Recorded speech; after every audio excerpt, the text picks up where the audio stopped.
就在刚刚过去的这几天，白银市场上演了一场现实版的午夜凶铃。前2天大家还在疯狂庆祝白银突破120美元大关，办公室里、茶餐厅里，甚至连平时只关心菜价的阿姨都在讨论白银是不是要冲向200美元。那种气氛简直就像全人类都要靠白银发财了一样。结果呢，一夜之间，白银现货价格从高位直接跳水，跌破了80美元，有些合约甚至创下了1980年以来最大的单日跌幅。这根本不是在跌价，这是在血洗，是把所有人的贪婪直接钉在十字架上。我身边很多刚进场的朋友都在疯狂发讯息问我，这到底是大家赚够了离场的获利了结，还是这个巨大的泡沫终于炸了？今天我会把这次白银大跳水背后的真相彻底拆解给你们看。这不仅仅是数字的游戏，这是一场关于恐惧与生存的心理战。其实这次暴跌我早有预感，但当它真正发生的那一刻，那种心理压力的冲击力真的不是开玩笑。就像你明明看住天气预报说有暴雨，但当雷电就在你头顶炸开的时候，你还是会本能的缩了一下。我想起一个真实的故事，我有一个老同学，他是典型的投资小白，平时省吃俭用，连换部新手机都要考虑半年，但看到白银这波涨势，他整个人都变了。他跟我说，这辈子能不能换大屋就看这一次了。他觉得白银是抗通膨的神药，觉得美金要崩盘了，于是在接近115美元的高位，把自己准备给孩子读书的钱都投了进去。我当时极力劝他，我说白银这匹野马的波动性是黄金的几倍，你看到它涨得快，它跌起来是真的会让你怀疑人生的。但他听不进去，他被那种再不买就晚了的焦虑感彻底吞噬了。就在刚刚，他发讯息给我，字里行间全是绝望。他说他几年的积蓄在一夜之间缩水了快30%，整个人都懵了。这就是我想跟你们说的第一点，投资白银买的不是金属，是你的心理素质，是你能不能在全世界都疯狂的时候保持最后一丝理智。为什么会跌得这么惨？很多人会跟你讲什么美联储提名人选沃什是鹰派，什么美元指数反弹，这些专业词汇小白听了就头晕。我们换成生活中的例子，这就像是一场超市大特卖，大家都在疯抢，价格被抬得老高，结果突然传出消息说这间超市的大老板换了一个特别抠门的主管，他以后不打算再发优惠券了。这就是市场对美联储不再降息的预期。那些手里囤了一大堆货等住高价转手的人，一听这消息心里就慌了，怕货砸在手里，于是带头大喊快跑啊，1个人跑10个人跟，最后就演变成了你们在图上看到的那个让人绝望的垂直跳水。再加上政治因素的搅动，川普提名的美联储主席人选沃什是个有名的通膨克星，他一出现，市场对美元的信心就回来了，美元变强，那用美元标价的白银自然就像泄了气的皮球。这背后其实是大国博弈和权力更迭对我们普通人钱包的直接重击。大家一定要看到最后，因为在影片结尾，我准备了一个惊喜 bonus 小礼包，那是关于未来3个月白银操作的具体避坑指南，能帮你在这波乱世中保住本金，甚至找到翻身的机会。现在我们先冷静下来，看清楚这场迷雾背后的底层逻辑。既然我们明白了市场是如何被恐惧驱动的，那接下来我们要聊聊这场戏背后真正操盘的大导演。很多人看住白银跌了7-8块美金，心里想的只是数字，但我看住这张图，看到的是一场关于国家信用和政治筹码的豪赌。你们有没有想过，为什么白银明明是存在了几千年的实物资产，却会被几个美国人的名字搞得天翻地覆？这就是投资中最磨人的地方，也是最迷人的地方。当川普提名的凯文·沃什这个名字出现在新闻头条时，金融圈那帮坐在高楼大厦里的操盘手，他们想的不是白银这块金属值多少钱，他们想的是权力游戏换人了。沃什这个人外号叫硬汉，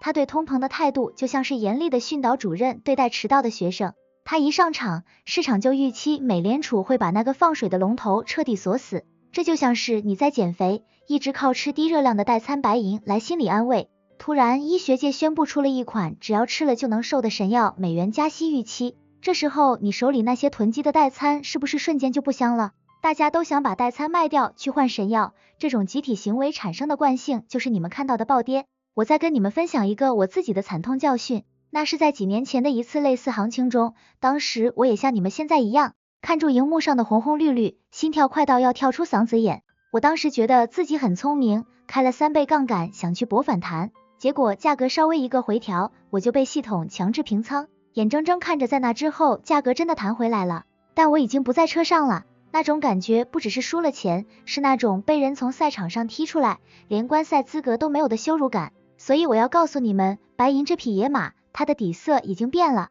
2026年的今天，白银不再只是装饰品，它是你手里 AI 手机的导电线路，是太阳能板上的银浆，是电动车电池里的关键，这些工业刚需是它的命根子。虽然现在因为政治原因价格被压低，但你想象一下，如果全球都在搞绿色能源，白银的需求会凭空消失吗？不可能。现在这种洗盘其实是大户在清理战场，他们要把那些胆小、加了杠杆、想发横财的小白赶出去，这样他们才能在低位重新拿回筹码。这就是一种心理博弈，大户最喜欢看你们惊慌失措的割肉，因为你们卖出来的每一盎司便宜白银，最后都会进到他们的保险库里。所以现在的问题不是白银会不会跌到零，白银永远不会变废纸，问题是你能不能在这种血流成河的环境下，看清那些政治人物背后的算盘，保住你自己的筹码。如果你问我这是泡沫破裂吗？我会告诉你，这是泡沫被压力测试，只有被挤掉那些虚火的泡沫，真正的金属光芒才会在接下来的行情中闪瞎所有人的眼。我们现在要做的不是跟风尖叫，而是要像猎人一样，在草丛里安静的蹲守，等待那个真正的转折点出现。我们现在深入到这场风暴的核心，聊聊一个决定你生死的话题，那就是你手里的白银到底是真金白银还是一纸空文。很多人在这次暴跌中惨遭收割，最根本的原因不是因为银价跌了，而是因为他们手里握着的是带有杠杆的电子合约，也就是我们常说的纸白银。你们看我这张截图上的跌幅，如果你的交易账户里加了3倍、5倍甚至是10倍的杠杆，那么这7%的跌幅对你来说就是灭顶之灾，你的账户会在那几分钟内直接归零，连翻身的机会都没有。这让我想起我刚入行时认识的一位老前辈，他在2011年白银那次大跌中输掉了几套房，他跟我说过一句话，我到现在都刻在心里。他说在金融动荡的时候，数字是会骗人的，只有沉甸甸的实物能让你睡得住觉。这就像是你去餐厅订位，纸白银就像那张订位单，这是一个承诺，但在极端情况下，比如餐厅失火或者老板跑路了，这张纸就是废纸，而实物银就像是你手里已经提着的便当，不管外面发生什么动乱，这顿饭你肯定吃得到。这就是持有力的本质差别。当市场像现在这样疯狂下杀时，那些拿着电子合约的人就像是在火场里奔跑，他们必须在最短时间内做决定，否则就会被烧成灰烬。但手里握着银币、银条的人，虽然看住账面价值缩水会心疼，但东西还在保险箱里，只要你不卖，你就没有亏损，你有权利等云开见月明。我再分享一个扎心的生活例子，想象你在这场暴跌中因为恐慌把手里的筹码全清了，结果第二天白银因为某些政治反转突然报复性反弹10%，这时候你最痛苦的不是亏了钱，而是你已经下不了车也上不了车了，你只能看住它绝尘而去，这种心理创伤会让你接下来的投资决策全部变形。白银最磨人的地方就在于此，它的涨幅往往集中在一年中那5%的极短时间里，剩下的95%时间都在磨你的耐心，磨到你怀疑人生，磨到你想放弃，然后它才突然爆发。所以我在这里要真心建议每一位小白，投资白银不要想着明天就翻倍去买超跑，你要把它当成买了一间不用维修费、不用交税的房子，房价会随波逐流，但房子的钢筋水泥还在那里，只要全球的太阳能、电动车、半导体工业还在运转，白银这间房子的租金价值就永远存在，甚至会随着通膨越来越值钱。你要做的是认清你的投资阶级，如果你只是想寻求刺激，那白银会让你痛不欲生，但如果你是想为财富筑起一道防火墙，那么每一次像今天这样的暴跌，其实都是大自然在为你清理杂草，让你有机会用更低的价格去修筑你的城墙。那些能赚大钱的人，从来不是预测最准的人，而是最有定力的人，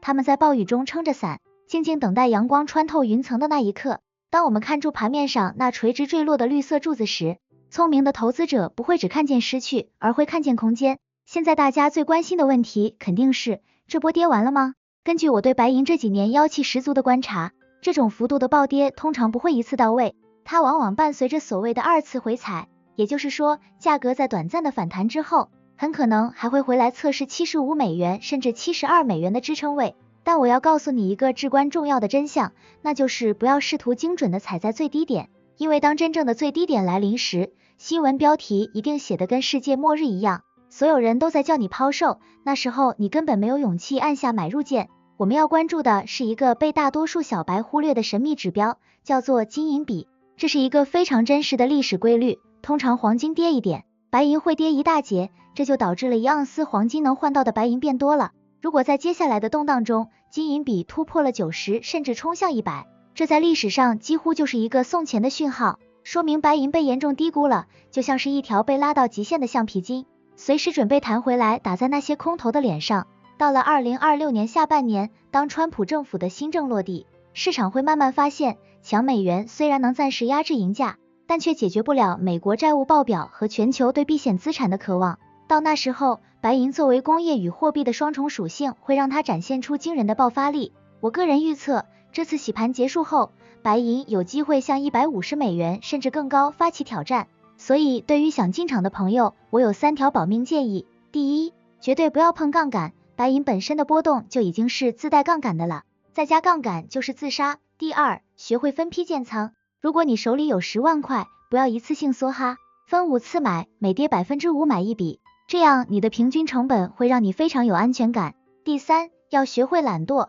买入实物之后就藏好，不要天天盯着那个1分钟 K 线图，那只会消磨你的理智。白银投资的优点是门槛低，爆发力强，一旦行情启动，它能让你的资产在短时间内实现跨越，但缺点也很明显，就是它太磨人性，不适合心脏不好或者急住用钱的人。你要记住，财富是留给有准备的人，而机会往往藏在别人的眼泪里。最后，我必须再揭露一个市场上极其残酷，甚至可以说是不为人知的真相，这就是所谓的猎杀止损。你们有没有发现，很多时候白银价格会突然在几分钟内出现一个极其夸张的垂直下杀，甚至跌穿了所有人都认为是底部的那个价位，然后在大家惊慌失措的割肉离场后，它又像没事一样迅速反弹。这不是巧合，这是那些大型金融机构，那些真正的庄家在对你们进行心理侧写，他们非常清楚小白投资者的止损单都挂在哪里，他们故意用巨额抛单把价格砸穿那个心理关口，引发自动连锁反应，让你们在恐惧的最高点交出手中的廉价筹码。我曾经看过一份内部的操盘报告，那些华尔街的交易员看住散户被洗出局时，他们是在开香槟庆祝的。这种时候，如果你手里拿的是杠杆合约，你就是他们的猎物，但如果你能看清这场心理战，你就是跟住他们收割的人。我再分享一个深刻的感悟，投资白银就像是在深夜的森林里行走，你听到的每一声尖叫可能都是别人被猎杀的信号，但如果你能忍住恐惧，等到黎明，你会发现那些被遗弃在路边的筹码就是你翻身的资本。所以，当你看到今天白银跌了7%甚至更多的时候，请你问自己一个问题，我是那个被吓跑的猎物，还是那个准备好在黎明前进场的收割者？这种心态的转变才是投资中最高级的境界。好了，既然大家都听到了这里，说明你们是真的想在市场中存活下来的人，那我也就不藏私了。感谢大家陪我走到这里，现在我要兑现开头的承诺，送出这份为你们准备的 bonus 礼包。这是我总结的白银避坑与机会清单。首先，你要看美元指数，如果它在高位开始走平甚至回落，那就是白银反击的号角。其次是看你身边的人，如果连平时最乐观的网红都开始骂白银是骗局，那通常就是真正的底部快到了。除了这份清单，我私底下其实还藏了一份更硬核的方案，我叫它白银底部大反击方案。这份方案里不只有我个人会重仓进场的精准价格坐标，还有一套我用了10几年专门对付白银这种妖精属性的资金管理策略，教你如何利用它的剧烈震荡，在不增加风险的情况下把持仓成本降低20%以上。这套东西本来我不打算公开，因为太硬核也太容易招人嫉妒，但如果你们真的想学，想在2026年这场混乱中反败为胜，请在评论区大声告诉我，留言我要白银方案。只要留言的人数够多，大家的热情够高，我承诺一定专门拍一集长视频，把这套方案手把手一点不留的拆解给你们看。讲到这里，我还是要像老朋友一样叮嘱大家，虽然我讲了很多趋势和心法，但金融市场没有绝对，我所有的分享都只是个人心得，不构成任何投资建议。白银的波动真的很大，你的钱是血汗换来的，入市之前一定要根据自己的风险承受能力做评估，千万不要拿生活费或者借钱来搏。你觉得这次暴跌是老天爷给的礼物，还是泡沫破裂的开始？如果是你，现在你会选择进场、观望，还是彻底放弃？我很想听听你们的真实想法。如果你觉得这部影片对你的财富和心态有帮助，请一定要帮我点赞，分享出去。最重要的是关注我的频道并开启小铃铛，这样你才不会错过我随时可能更新的抄底实战教学。投资是一场马拉松，不是100米冲刺，我们要赢的不是1-2天的波动，而是最终的财富自由。我会一直陪着大家在这条路上走下去。记得留言，我要白银方案。这里是赚钱角度，我们下期视频不见不散，拜拜。